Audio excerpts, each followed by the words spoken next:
Greetings everyone, this is Lodrik and this is a game War in the Pacific Admirals Edition in our match against Dojo.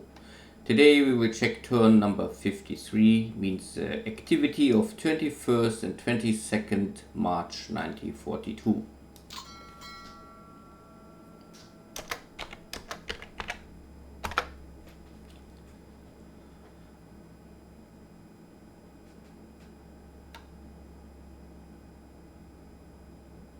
For this turn I normally not expect too much activity on my side, mainly because my first carrier fleet is still on the way back to Rabaul, so I only hope there's no Allied submarine in the way, because I hear you still had this 1,000 pound bomb hits from Dojo's airstrike before. Yeah, some of my units losing equipment, because March and April will be normally the last months. The Japanese have this amphibious bonus, so it's normally making more sense in this first 3-4 months of the war to use amphibious operations to transfer units from port to port. Latest in May, the Japanese, they don't have more this bonus, so if there's no enemy base you like to attack, it's better to use troop transport. Because normally amphibious unloading is a very slow progress. So we just had a submarine near New Zealand with some flotation damage. At the end of the turn I better check this again. And here west of Perth we have the Japanese. I have here I think maybe a half dozen submarines trying to intercept Dojo's cargo shippings from South Africa to Perth. But in this case it was no success. I mean, Dojo's destroyer intercept my submarine, so it was a failed attack of my submarine, but and also the Dojo running out of ammunition, so no one really make any score, no hit. So we will fight another day. But the destroyer is out of ammunition, so he must return to Perth to rearm or reload ammunition. And my submarine maybe have still some torpedoes left.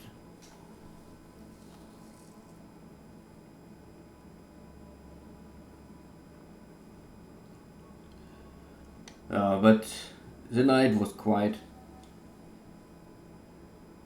This whole last days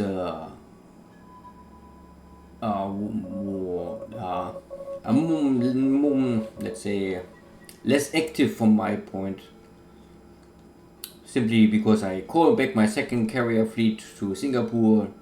My first carrier fleet was out of ammunition, and now one carrier gets bombed, so also must return and get a maintenance turn, rearm turn like this.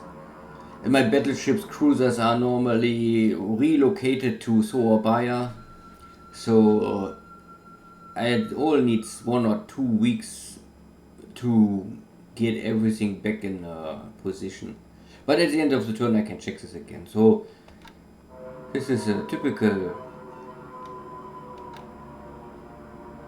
air war now, with a lot of bombardment in China. And again we can see that this stack of Chinese units, they still have enough ammunition and supply left that they can actively use flak. But I think most of the other units, like this one, is out of supply or so low on supplies that the commander don't use flak more.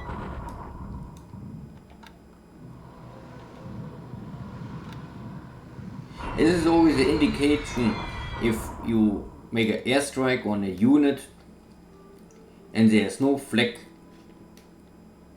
means normally that the land unit is low on supplies. It not must be out of supplies, but at least so low that I don't know if the game say or the commander decides this, or but it helps to know.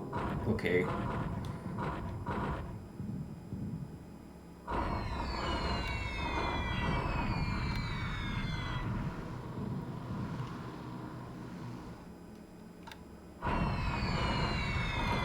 Yeah. So the damage is really nothing important here.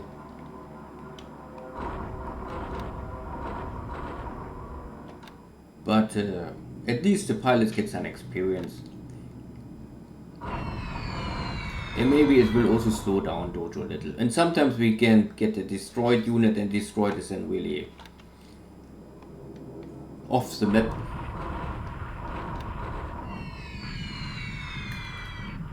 But mainly is here disabled.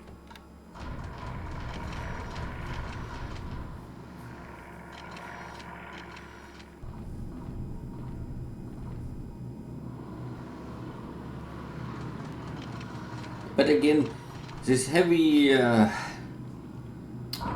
activity of the Japanese Air Force in China will cost supplies. So every bomb the Japanese Air Force is dropping on the Chinese units, at the end it must pay with supplies.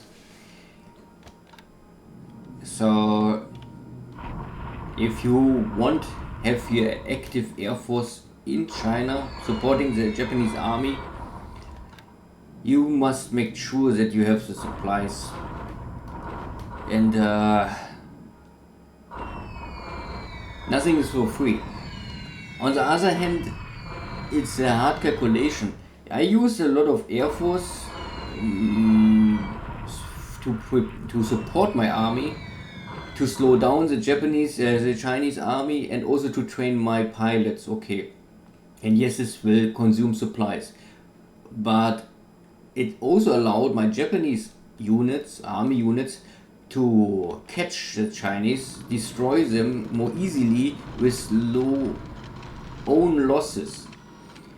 If I don't use Air Force, my army maybe suffer higher losses, and then the losses I also pay with supplies. So either way, a war in China, an active war in China will consume supplies. So, but which is a better way is hard to say. I would simply say that to train a good Air Force is better, because Air Force is much more flexible at the end. Okay, this is now Dojo's surprise attack on Bangkok. I had here normally I think some cap fighters, but after, I don't know, 1 or 2 weeks ago, I don't know if this is the second time Dojo ever bombed Bangkok, but this was a long time ago, so I changed my fighters back to training. So I have here some fighters, but on training mission, and they have a very low possibility to intercept a bombing strike. So in this case, my fighters are making training, but they don't saw this bomb rate coming. It's at the end also not really a big problem. 3 disabled units, this is nearly nothing.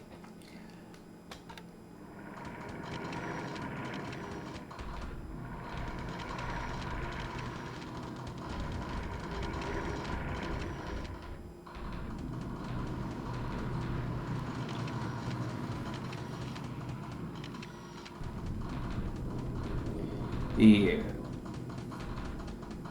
scouting, recon. Okay.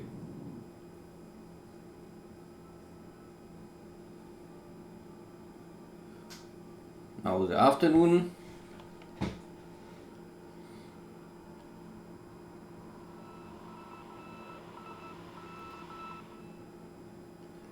There are still too many Dutch scout planes, but they only making pictures. so that is fine for me first. This is a little complicated. This is rough terrain, so it's similar to China. Bombing strikes on this kind of hex have often a very low hit chance to create really damage. Open terrain is normally always the best. If there's open terrain, a bombardment strike will create much higher losses for the enemy. So this is like the Russians and the Americans, if you bombard in Afghanistan and everything is a mountain and a desert and you see nothing and every unit can hide easily. So of course it's very hard for your air force to create really damage.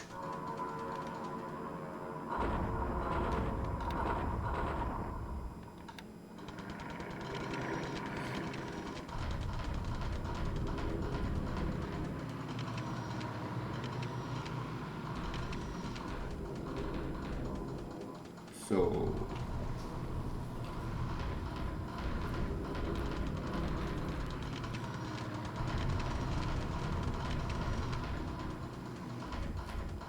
at least I try to make everywhere pictures where is the target. So because if you have high detection level on a target, doesn't matter if it's a Navy task force or ground army, detection level is simply always make it more easily for a airstrike later on to hit the target, to score a hit.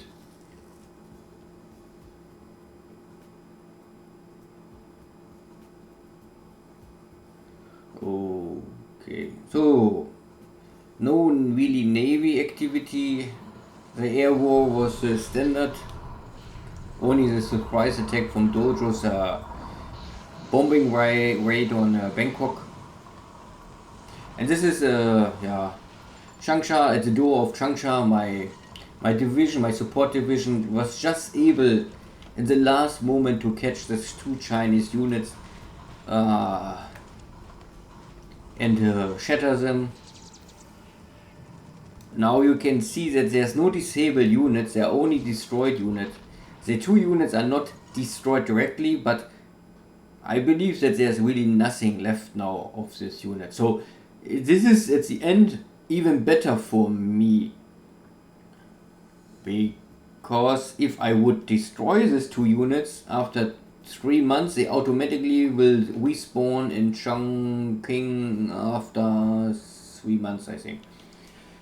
So then Dojo more or less gets these two units with 33 with a third of the attack value for free back. Now in this case, these two units are more or less empty shells, maybe like 5% or 10% of their units left, but he must actively reinforce them. And of course the Chinese produce a lot of reinforcements for normal units, normal rifle soldiers like this, but not unlimited. Every turn there's a limit. So I would say this is for me the better outcome, but at the end these are only two Chinese corps. It doesn't matter really. It will not change any it will not change the outcome in the war, but it was a successful strike for the Japanese army again. And this was a bombardment with some backfire, but at the end doesn't matter. So this is now the second time the Japanese 14th army, this is the 14th Japanese army with all this support equipment. So we have here one division and one mixed brigade or brigade to support, and a lot of artillery and flak and some tank support, and here these are some pioneers. And these are normally all these Dutch British forces before was stations in Surabaya, but lost the Battle of Surabaya. Now I catch up after I give my 14th army 1 or 2 turns rest, resupply, rearm, so I'm more or less back at 99% attack value, but the Dutch forces are normally already are broken. And even if this is a good hex to defend, it's not possible for Dojo more to stabilize the line. So the Japanese from 800 dropping to 500, okay. Dojo can more or less keep his attack value, but this is, I think, mainly related to the terrain, because the defender get terrain bonus, no preparation bonus, no experience. So at the end, the Japanese have only disabled units, so nothing gets lost, no points for Dojo. And again, 80% of Dojo's units are dying, so, or you can say that maybe 90% of Dojo's units are already disabled, and now they're changing from disabled to destroyed. So a lot more points for the Japanese now. Picking up some bases.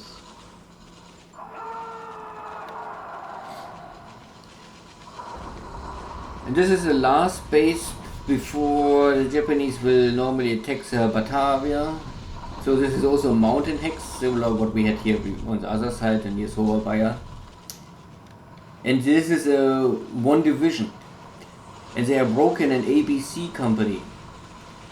The problem is here that I think the A company already get upgraded equipment. But the B and C company have still, I think, some old equipment. And the game don't allow you to recreate the main division if you have different equipment level. So before I can recreate the 52nd division, I must make sure that A, B and C division have the same equipment level. And this is now a little handicap, because 3 broken or separate division parts are fighting less active than a complete united division. So there's a little handicap now on my side. And we can see that the total numbers are now against the Japanese. But most important is the Japanese assault can reduce the fort level. And this is normally already okay.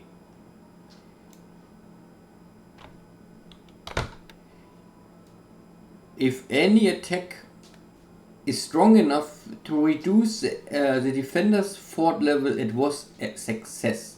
Even if the numbers of lost units score against you, I would still say, so long you can reduce a fort, it is normally a successful attack.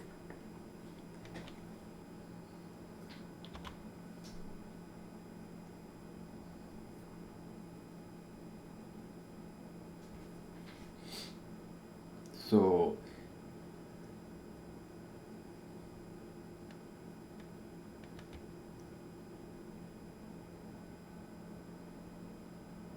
the next bases, so the South Philippines are also now slowly turning all to Japanese control.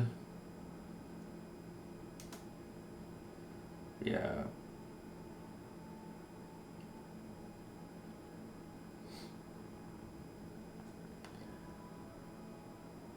I bring now my Navy Guard units from Port Moresby back to Rabaul, refit them there and prepare for the invasion of Luganville in the long run.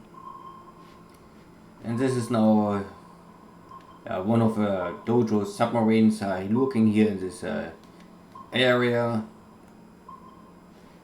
And I have some of these patrol boats. Like I said before, they are normally not really useful in deep water. And even in shallow water, their ability is more or less limited to detect the enemy, try to force the submarine to dive, not really to do any damage.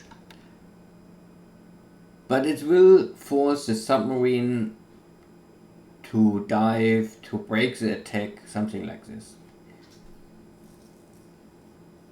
It keeps enemy submarines busy.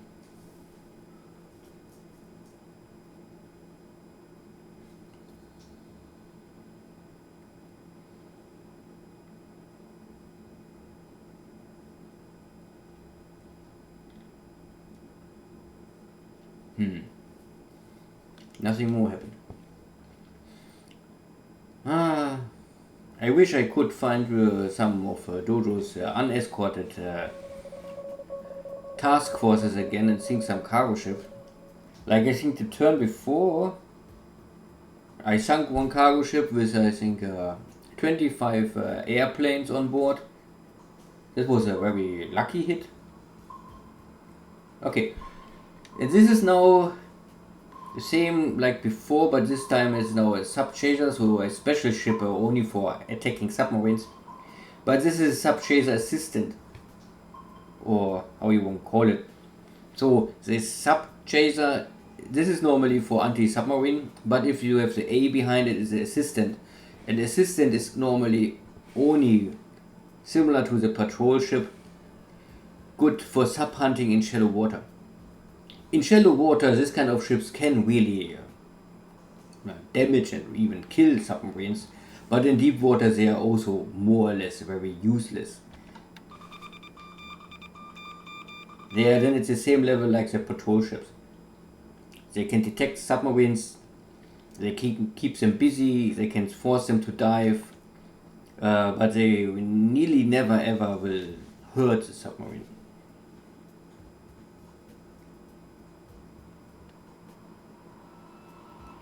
But they are all one-point ships. So why not use them? And if you lose them, it's also not a real big deal.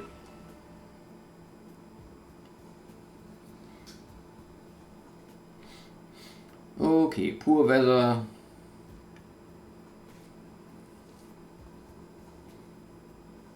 Nah, it's March. So maybe it's normal.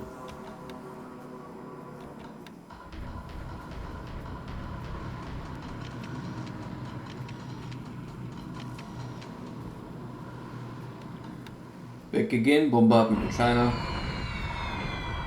Okay.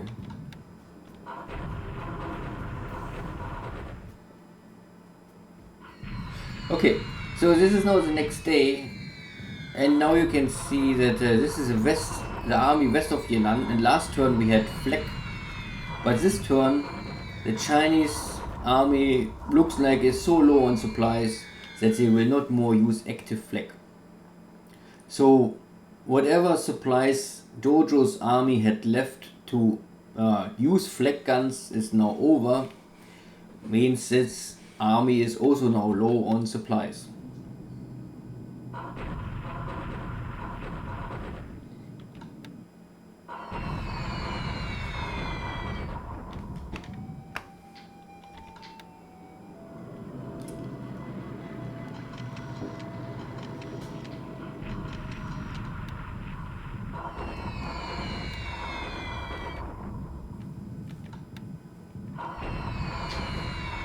These units are more easy to hit.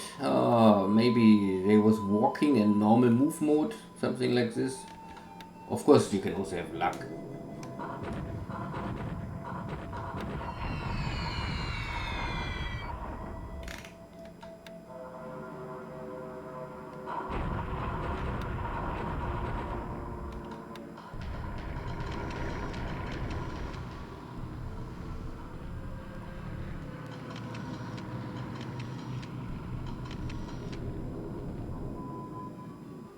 And again. These are all these light bombers, one engine bombers. They are level bombers, but light level bombers. And they lack range, they have very low payload. They are slow, very low hit points like this. So this kind of bombers I would always try to only use for training and not really for active missions. At least if there's the threat of enemy fighters, you cannot really use them because they are dying not so easily. So again, second day, Dojo's plan time's coming, try to damage a little, making some I don't know. At least Dojo try something. at least Dojo can say he was actively trying to stop the Japanese advance.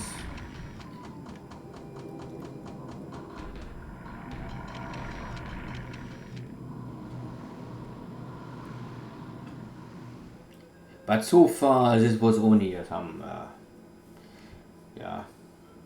propaganda attacks with no real strategy behind. Far too less firepower.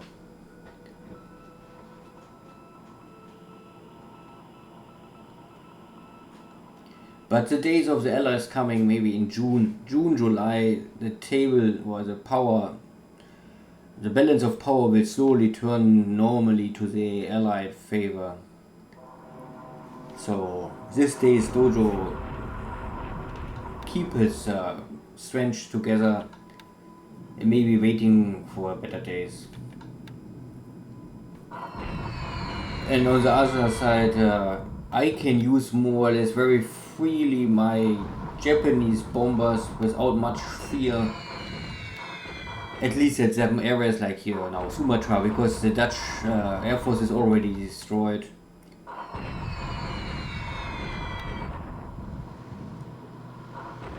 Also here is no base left for Dojo. Normally he can use any fighter. So of course Dojo have in Cooktown and here in northeast of Australia Air Force, but they are too far away to support his units here in Port Moresby. So I can bomb here everything I want with any fear to lose, only operational losses.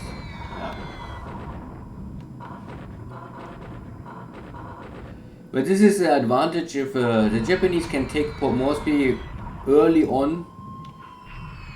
This simply allows the Japanese to have this greater area around Rabaul normally completely under air control. The only thing what can threaten the Japanese here are now long-range B-17s attack. We will see if Dojo will use his B-17s bombers to make here long-range attacks maybe. This is always possible. Or if we bring his carrier fleet in this kind of area. I mean, sooner or later Dojo must use his carrier fleet somewhere to pressure me. I'm not sure. I mean, of course he can maybe wait also up to June to ever use his carriers, but I don't know if this is a good tactic. We'll see.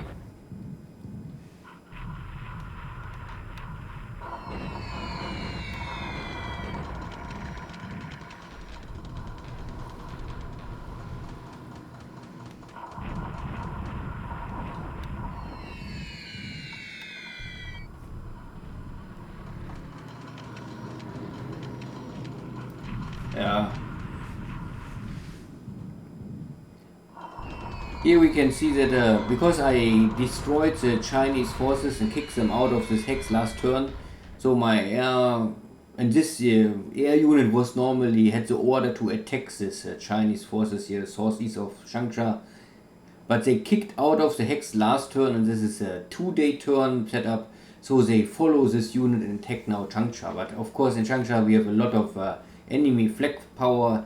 This makes no sense. Luckily my air force gets not really, no airplane gets damaged. This also shows that there is not so much flag power in Changsha. The Chinese, they really don't have much anti-aircraft equipment.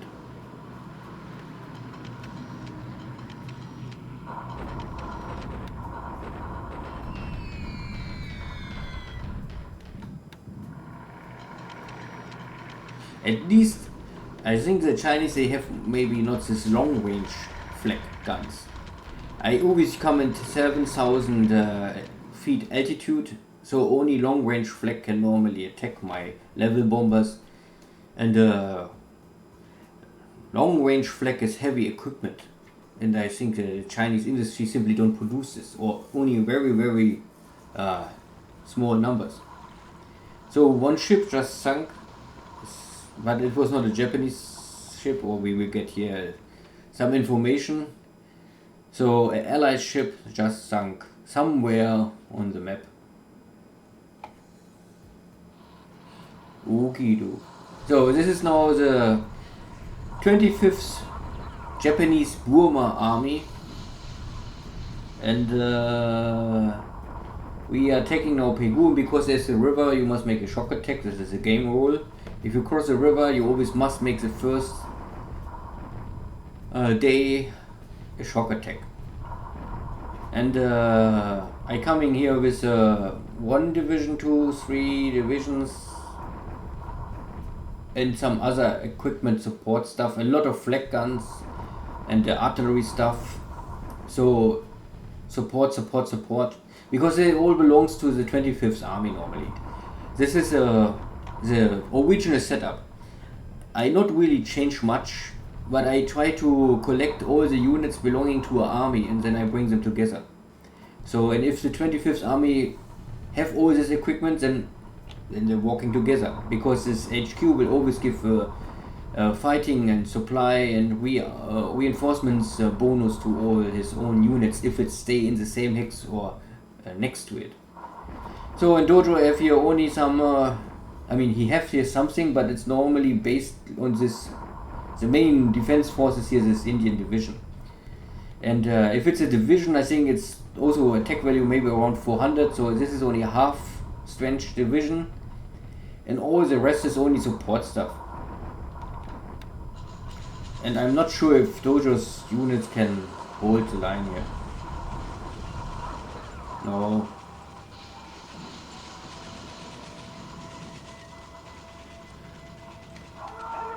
So the 25th Army in a swift victory. Dojo was not able to create any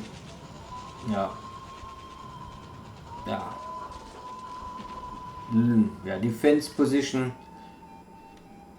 It is it also shows here again that the Japanese come with roughly 2,450, dropping, let's say this is like 90%, so 10% drop, but Dojo's force is dropping, over 50%, 60% dropping.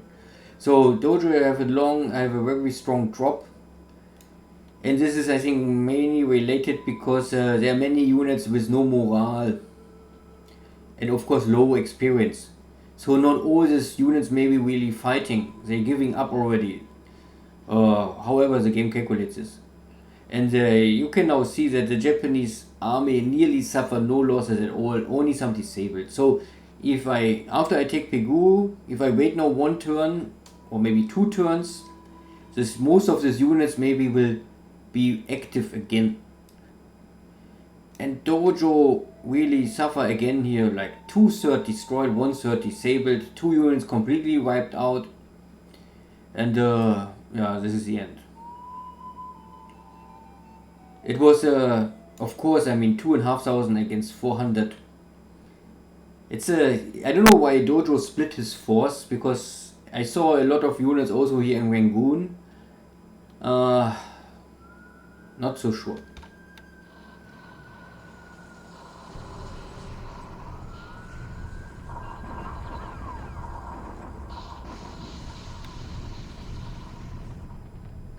Yeah, and now it's opposite. Last time the Japanese lost 1 unit and disabled 1 unit. Now the Americans have 1, or the Chinese have 1 disabled unit here. Nothing really changed. So this is a broken division trying to storm the hill. But again, no victory, but the tactical victory, I would still say, because the Japanese again have 3-1 advantage in firepower,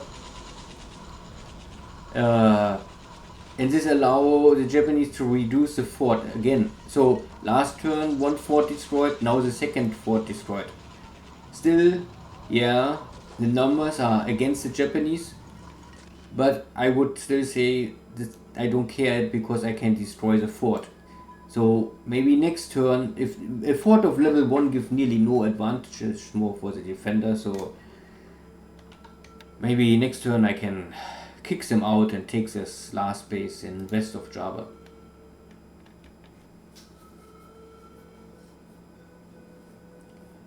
There's always normally the point of view of tactical, short turn victories and suffering, and the strategic overall view. How much you lost, how is the progress of your campaign, like this. So you must, this is normally better to split. If you want only event after event, you will only check the tactical view. But in the long run, you must always have a strategy. And you must get a feeling how much losses you can accept and why you accept them and where and like this. And the greater view of this kind of game need always a long run strategy thinking. Not only what is the next battle, looks the battle good, how many kills I have today. This is nice to have, but will not win the war normally.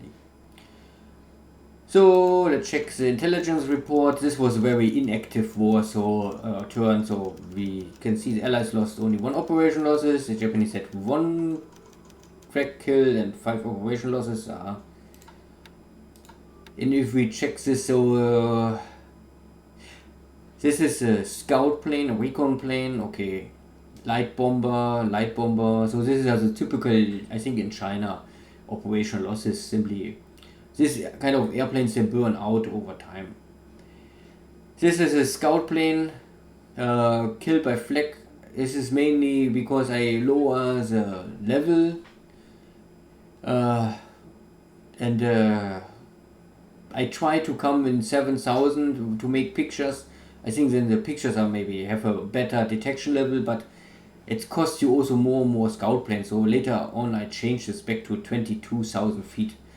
After I changed back to 22,000 feet, my losses of flak, my flak losses for recon airplanes dropped to nearly 0. So I would really recommend it to keep recon on 22,000 feet, simply because it will eliminate, it will make to 99% there's no flak losses more. And the rest, so only operations losses for everyone. So I lost 6 airplanes, but out of these 6 airplanes, 3 are killed. Okay. Can happen. Ship sunk last turn. Nothing. I mean, there was a sinking sound from some allied ship, but this is without not really. They were related directly now to some Japanese activities, or maybe sunk because flotation damage or whatever. So nothing here. I can only say that my units are here moving to the inner Mongolia, but like I said before, I don't expect here much more to fight.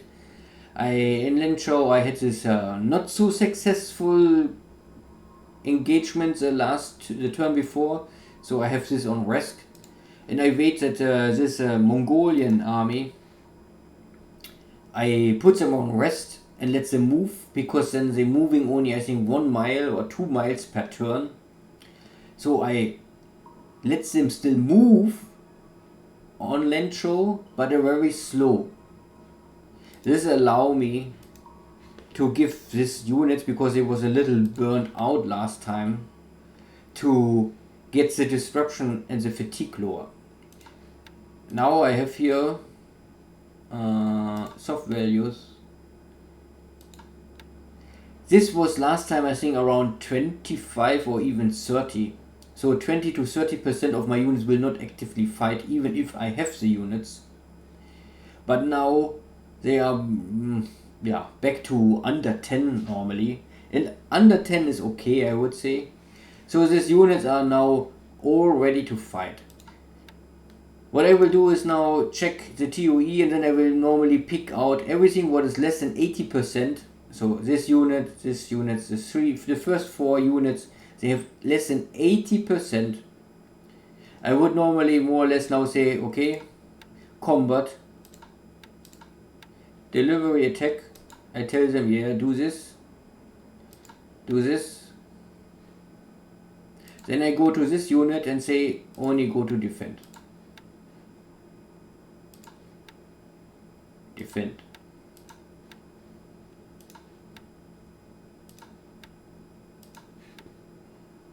And the 79 is of course, you can, I can let them fight because they're near to 80, but I will still say no, I keep it labor off, so this 4 units will not attack. You can see they are all in defend mode. This is the HQ, it's changing the order again. And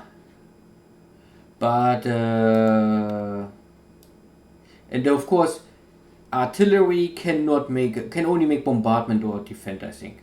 So in the HQs, anti-aircraft stuff, they can only defend because they're not really fighting forces. But the other units, they can make a delivery attack. At the same time, I tell this unit now, go in combat modus and say yes, go for all. This means now that these units are all in combat modus, and they will normally walk at the end of the first day in the hex and make then a support shock attack. Means this unit will make a delivery attack, and at the same time this unit, but I'm not sure how the game will really do this, because I think I'm already in this hex. This unit will start a delivery attack and this unit will enter the hex, but because I'm already here, this unit will also make a delivery attack. Because normally these units have to make a shock attack because they're making a river crossing. But so far I know is, if you have already an army in the hex for at least one turn, this unit will more or less support the delivery attack and not make a shock attack. But we will see next turn how this really play out, and the problem is only that sometimes the game displays something, but who knows if they really calculate it like this. Who knows. Anyway, I hope to take the base of Lengshao mainly to, we already cut the supply line, so these units, or these 2 hexes, they're producing supplies, but they cannot go more to China, Sichuan area, so they are already cut. The next level is now destroy this army, take the base and try to capture these bases with not too much damage, so that this bases will produce equipment for the Japanese army in the future, to support the Japanese course of action here and bring some peace and justice. This West Yan'an area stuff is slowly, I can move in move order, but I make only 60 miles per turn, so 8 miles per day, because there's no road connection. So, and Dojo can walk here on the road. Maybe Dojo must walk in combat modus, so I'm not sure who's really faster. Dojo has the road, but walk on combat modus. I can move in move modus, but no road. So, we will see who can catch up. Or if I can catch up and destroy this unit, or Dojo can maybe try to escape. Because the problem is I have here really not enough forces to create something again. Here is only this 170 garrison. This is really only to keep sure that Xi'an is not lost, and I cannot take here anything out. I must protect my airbase. And here is Dojo's main big army, so my army is smaller than Dojo's, or at least the same level, so I cannot attack because this is simply not possible. This is the mountain terrain gives the defender 3 times defense bonus, so I only can try to slow down Dojo. Dojo try to escape here to the west, and I try to delay this as long as possible to give my main fighting force here more time to clean up the Lengshao and Xining area. So here in the center we just kick out this Chinese force. Here's the other units. This is a standstill, no one can do anything. I must check something. I also bought out last turn a division, so I think last time I had 2,400 political points, and we're dropping down, so I bought a division out. I don't know more which one. Let me check. I cannot find them. Ah yeah, here's the 53rd division, and this is all unit. Yeah. So the whole 53rd division is now in this task force 103, and I bring this unit here to China, and then I will use this division to support my action here in because this is a standstill. I am not strong enough to attack here without high losses, so this is only a support division. I call it the support division. This is the 70th division. They are Japanese, yeah, it's okay. They have high morale. They have also experience, but you can see the numbers are not high and they are very low equipment level.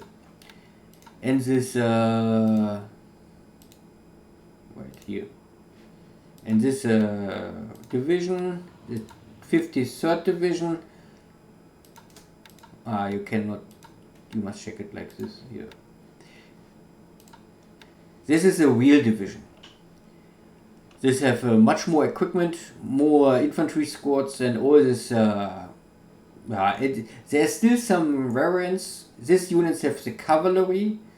I think the cavalry will change later to tank, and this is not always the same. This can change. Some divisions get tanks earlier. Some have light tanks. Some have heavy tanks. Some have mixed tanks. So this is not always the same. Even there's not really one standard division for the Japanese. There are many different sub-standards. But mainly I only split divisions in normal division or full division like this. And the others I call it like a support divisions. This is a support division. You can see it's totally different. The support divisions always have around 320 attack value. A full division have always around 440 attack value. Good. Anything else here? So if this division arrive here, I must bring it up. This needs still some turns, so maybe 10 days more. Then we maybe can try to fight this battle and get rid of this division. At the same time, I bring here the 23rd division now to Wushao.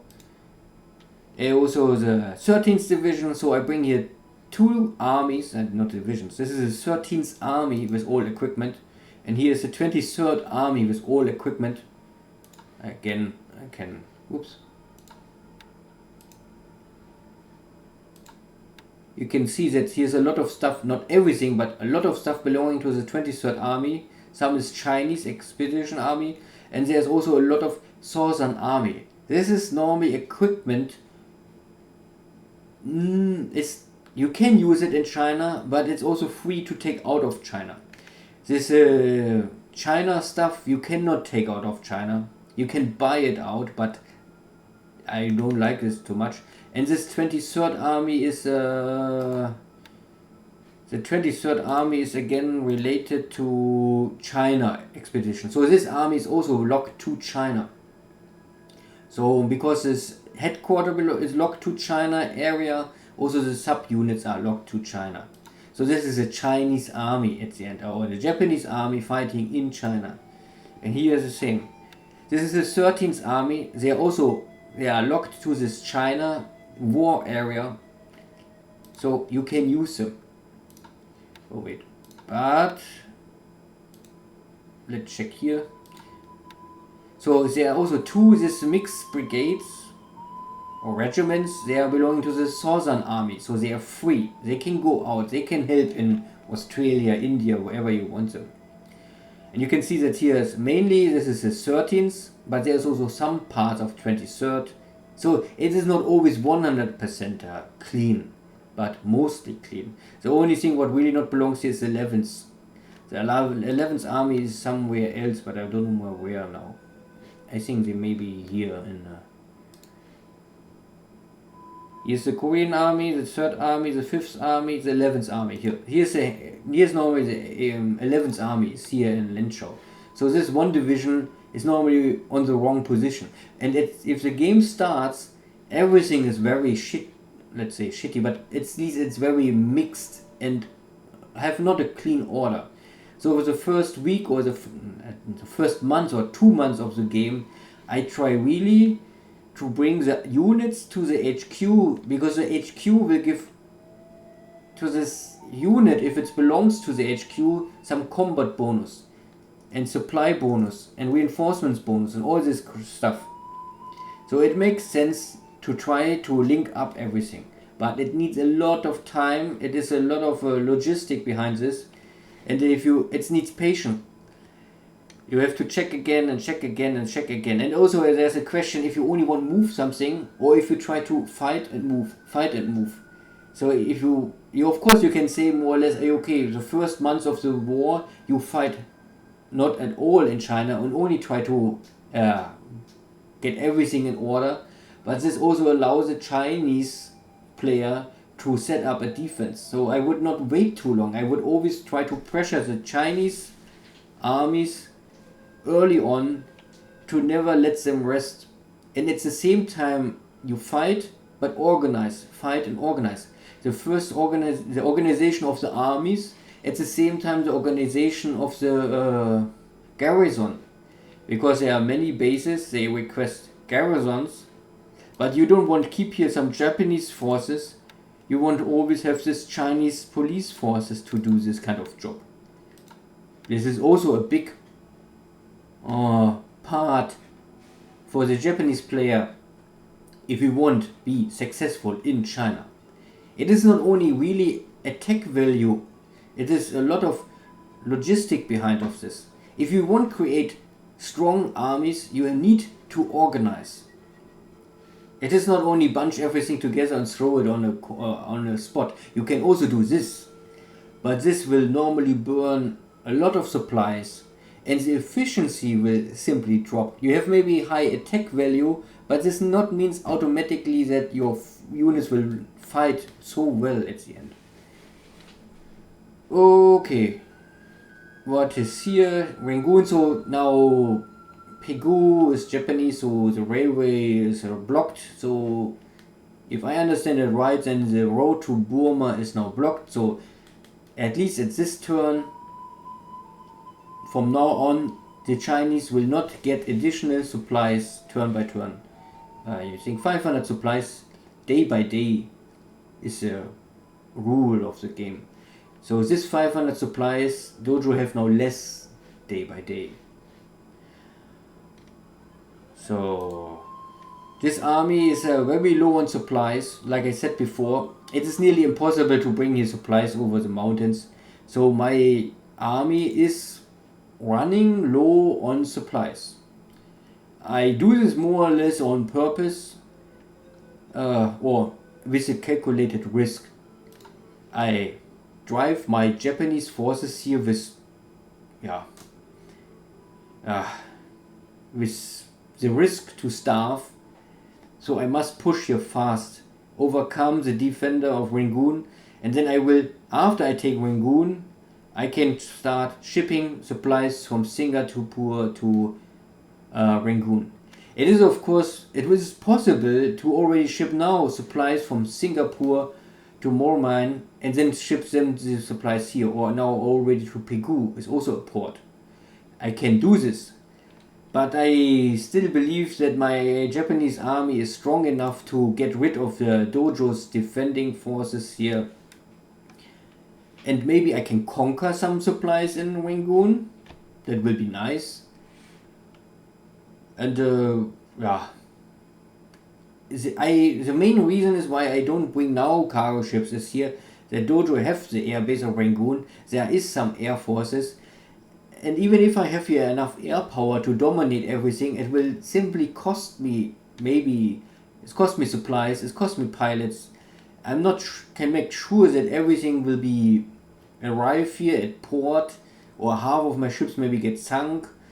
It's of course a risk calculation. I say I risk my army to starve. I won't risk this, and I don't want risk to bring here some equipment in and gets bombed and intercepted by Dojo's air force. Yeah, but every player must choose what he like to risk more. because normally the armies, they will not, they have still some supplies, and if they are low on supplies, no, they normally first get the problem that they cannot get the disabled units back active. This will not be. So my attack value will over time dropping. But this is okay, I would say. If then here only some units are disabled, but not destroyed. We will see how easily I can overtake now Dojo. But I can also see here only 44,000 units, so, and half of them or a third of them are broken because they just kick them out. So Dojo have here maybe 22, let's say in best case you have 25,000 active soldiers here. I have here 35,000 active soldiers. And this is, I think, enough to... I have at least double in power than Dojo. My supply situation is not good. Dojo's supply situation is maybe, I don't know, not so great, but maybe okay. We will see, we will see. Yeah. I still believe that I have enough firepower, even in this critical situation with low supplies. So what else? Anything else? Ah yeah, I have here my carrier fleet moving out, and this is a heavy cruiser formation, but with light cruiser formation supply or support. And here is a big bunch of forces. So here's I created 2 carrier fleets. So this is carrier fleet number 2 and number 3, you can say. And here battleship fleet, 2nd battleship fleet, heavy cruiser formation, and a 3rd battleship fleet. So I have now here 3 battleship units, I think 1 or 2 cruiser formations, and 2 carrier fleet divisions. I will bring them here all near to Rangoon, and I will maybe try to make some shell bombardment to destroy as many airplanes and units on the ground in Rangoon before I attack with my land forces. The only problem is you can use Rangoon is a shallow water port on the river port, so you can attack Rangoon only with heavy cruisers, but we will see this in the next coming turns. Pegu is a deep water, so you can bring battleships to Pegu, but not to Rangoon. Yeah, nothing else here, nothing else here. Yeah, my small 15th army arrived here, so I will now start the crossing of Palmbang. So next turn means maybe 27th of March we have the Battle of Palmbang. Hopefully I can take the base with not too much damage base equipment. Here in east of Java, the Dutch forces gets defeated again. So now still 9 units left, but only 10,000 guys. So this are only shells walking. There's only cleanup operation now. And this is a mountain hex Dojo can still hold, but yeah.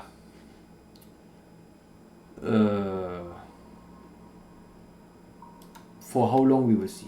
And here I can explain again this. I cannot rebuild this unit. Even if they all have the same command, same unit or sub-units must have the same operational mode. And I think only this is important. The combat orders, that doesn't matter, but this order must be the same that you can bring them together. But this unit has the 37mm Type 01 anti-tank gun. They also have this one, and this one has the Type 94 anti-tank gun. So this equipment is outdated and match not with this anti-tank gun. And this is the reason why I cannot bring this unit together. Even if they're all in the same hex, even if they have the same operational level, I cannot rebuild them now. I must wait that this other units get the equipment. No, this are already, this is the newer edition because this is from 1901 and this is from 1894. So this is the older gun. This gun must be updated. Yeah, but because we are here now in a battle, I'm not sure if it's possible even to update if you are in the enemy hex. So maybe we must first take the base and then we can update. Yeah, we will see. Anything else here? Yeah. This division is still moving, so slowly. So maybe next turn we can arrive here, and then we can take this last base and get rid of this scout planes, seagulls. Yeah. Here's only pickup. I go now to the next base. I pick up these two last bases here, and then I pick up also this. So hopefully at the end of the month I can get rid of most of this Philippines American bases. Nothing here more to do. Yeah, my carrier fleet already arrived. Yeah, my carrier fleet must arrive. Yeah.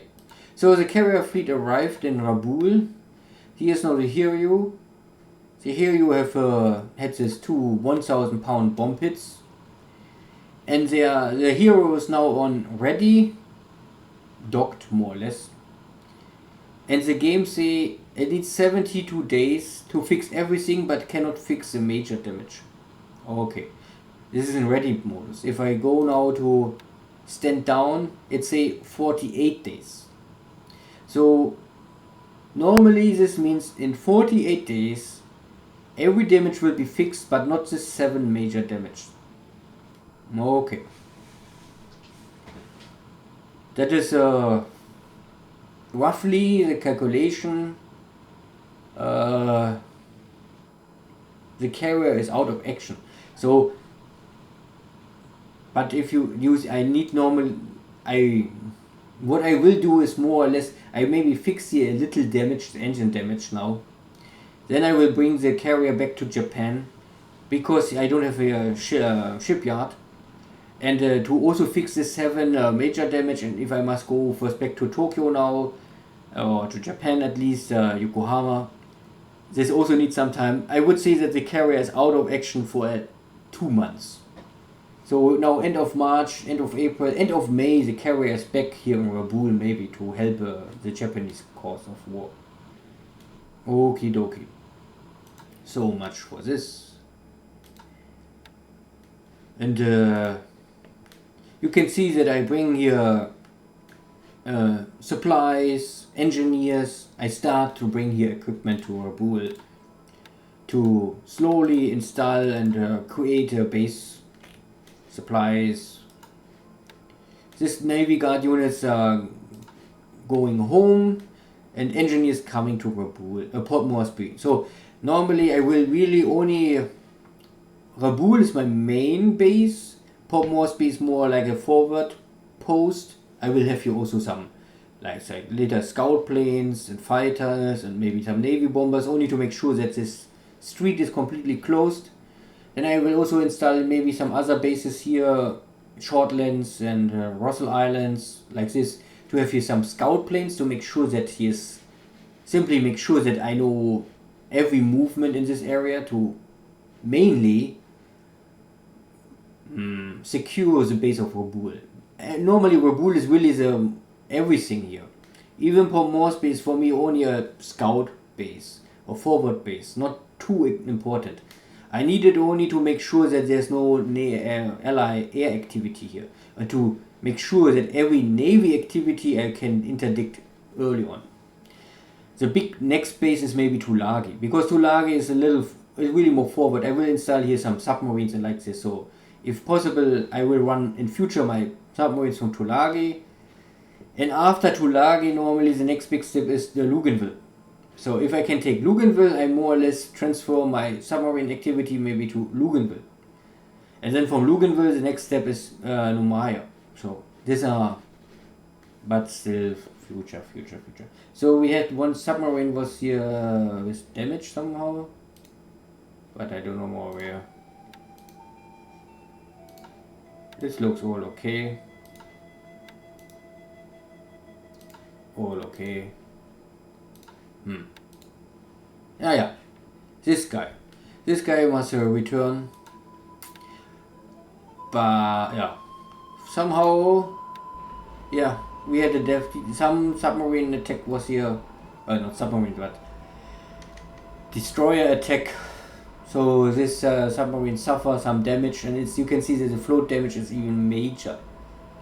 18 is already something. I would say it's not too little, so it's really time to return to base as soon as possible.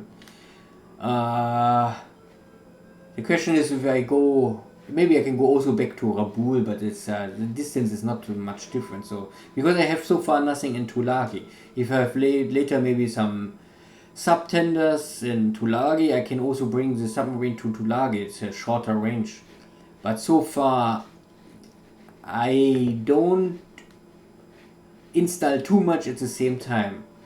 I really built up to Rabaul. Rabaul is now nearly finished. The port is still not a 7, so I have here 450 engineers. So I first built up to a truck as soon as possible to maximum. Now I try to get Rabaul to maximum. And first after I have Rabaul, I will bring more or less half my engineers to Port Moresby. And the other half I will maybe split here. Tulagi, Shortlands and other small islands to try to get up this basis. Okay, anything else? Anything else? I don't think so. So end of the month I will have the special episode like I said before, so I don't want to explain here now too much about A&D and other stuff. This is only the tactical and strategic overview, and I would say this is fine. Yo, let's end this here. See you again. Take care. Bye bye.